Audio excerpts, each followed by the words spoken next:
घटना रविवारी पहाटे घडल्याची माहिती आहे।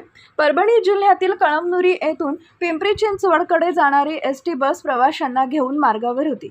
कळमनुरी येथून एक महिला या बसमध्ये प्रवासासाठी बसली होती। तिचा प्रवास नेहमीप्रमाणे सुरू झाला होता। बस पुढे जात होती आणि पहाटेची वेळ असल्यामुळे बसमधील वातावरण तुलनेने शांत होतं। मात्र या प्रवासात पुढे काय घडणार आहे याची कल्पना त्या महिलेसह बसमधील इतर कोणालाही प्रवाशाला नव्हती।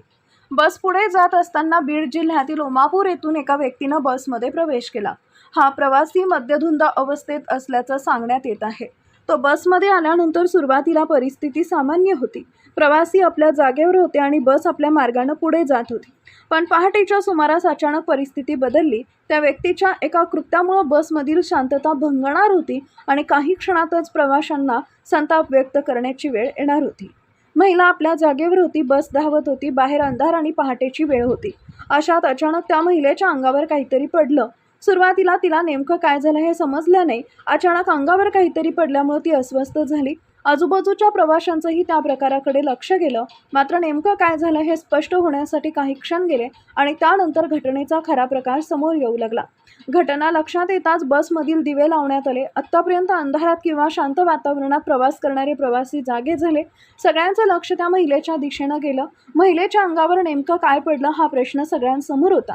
काही क्षणांपूर्वी शांत असलेल्या बसमध्ये अचानक चर्चा आणि गोंधळ सुरू झाला, कारण हा प्रकार साधा नव्हता। एका महिलेबरोबर सार्वजनिक वाहतुकीच्या साधनातही धावत्या बसमध्ये काहीतरी गंभीर घडलं होतं। यानंतर प्रवाशांना संबंधित व्यक्तीच्या वर्तनाबाबत माहिती मिळाली। तो व्यक्ती मद्यधुंद अवस्थेत असल्याचं सांगण्यात येत होतं। त्यामुळे बसमधील प्रवाशांचा संताप वाढला। महिलेसोबत असा प्रकार घडल्यामुळे अनेक प्रवासी त्या व्यक्तीला जाब विचारू लागले। बसमधील वातावरण तापलं आणि शेवटी संतप्त प्रवाशांनी त्या व्यक्तीला बसमधून खाली उतरवलं। एका महिलेच्या अंगावर नेमकं काय केलं यामुळे प्रवाशांनी त्याला बसमध्ये ठेवणं योग्य नसल्याचं स्पष्ट केलं। घटनेची माहिती पोलिसांनाही देण्यात आली। माहिती मिळाल्यानंतर पोलिसांनी संबंधित व्यक्तीला ताब्यात घेतलं। त्यामुळे आता या प्रकरणात पुढे काय कारवाई होते याकडे लक्ष लागलं। सार्वजनिक बसमध्ये महिलेबरोबर घडलेल्या या प्रकारामुळे गंभीर प्रकरण असल्याचं स्पष्ट झालं। पोलिसांनी संबंधित व्यक्तीला ताब्यात घेतल्यानंतर घटनेची माहिती घेण्यात आली। मात्र त्यानंतर या प्रकरणात एक महत्त्वाची बाब समोर आली। या प्रकरणी कोणाकडूनही तक्रार दाखल करण्यात आली नसल्याची माहिती आहे। तक्रार दाखल न झाल्यामुळे पोलिसांनी संबंधित व्यक्तीला काही वेळानंतर समज देऊन सोडून दिल्याचं सांगण्यात येत आहे। त्यामुळे बसमध्ये घडलेला प्रकार आणि त्यानंतरची पोलिसांची कारवाई यावर प्रश्न उपस्थित होत आहेत। एका महिलेच्या अंगावर धावत्या बसमध्ये असा प्रकार घडला। प्रवाशांनी त्या व्यक्तीला खाली उतरवलं। पोलिसांनी त्याला ताब्यात घेतलं। मात्र तक्रार न झाल्यामुळे पुढे कायदेशीर कारवाई झाली नाही अशी माहिती समोर आली आहे। पण आता या संपूर्ण घटनेतील सर्वात महत्त्वाचा प्रश्न समोर येतो, त्या महिलेच्या अंगावर नेमकं काय पडलं होतं। सुरुवातीला अंगावर काहीतरी पडलं असेल असं वाटलं, पण नंतर प्रवाशांना सत्य समजलं। हा कोणताही साधा पदार्थ नव्हता, ही एखादी वस्तू नव्हती आणि हा अपघातही नव्हता। मिळालेल्या माहितीनुसार मद्यधुंद अवस्थेतील त्या प्रवाशानं धावत्या एसटी बसमध्ये त्या महिलेच्या अंगावर लघुशंका केली होती। याच कारणामुळे बसमधील प्रवासी संतप्त झाले होते। चालत्या बसमध्ये एका महिलेच्या अंगावर लघुशंका करण्यासारखा किळसवाणा प्रकार घडल्यानं महिलांच्या सुरक्षेचा प्रश्न पुन्हा ऐरणीवर आलाय। सार्वजनिक वाहतुकीमध्ये महिला सुरक्षितपणे प्रवास करू शकतात का हा प्रश्न या घटनेनंतर पुन्हा निर्माण झालाय। विशेषतः पहाटेच्या वेळी बसमध्ये अनेक प्रवासी झोपलेले असू शकतात। अशा परिस्थितीत मद्यधुंद प्रवासी बसमध्ये चढल्यास त्याच्या वर्तनावर नियंत्रण कसं ठेवायचं हा देखील महत्त्वाचा प्रश्न आहे।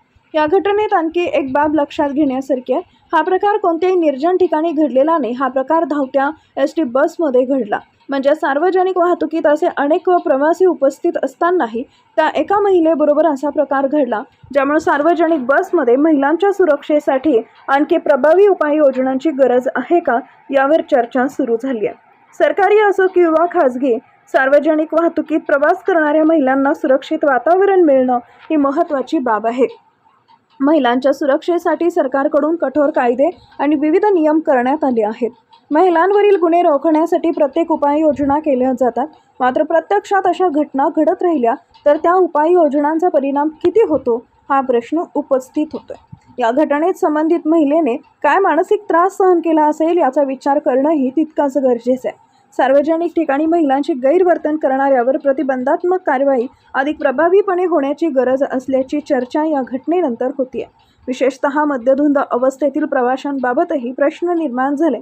एखादी व्यक्ती मद्यधुंद अवस्थेत सार्वजनिक बसमध्ये चढल्यानंतर ती स्वतःवर नियंत्रण ठेवू शकत नसेल तर इतर प्रवाशांच्या सुरक्षिततेचं काय? चालक आणि वाहकांनी अशा परिस्थितीत काय करावं? एखाद्या प्रवाशाच्या वर्तनामुळं महिला किंवा इतर प्रवाशांना त्रास होत असल्यास तातडीनं कोणती कारवाई केली जावी? या सर्व प्रश्नांची उत्तरं सार्वजनिक वाहतूक व्यवस्थेसाठी महत्त्वाची ठरत आहेत.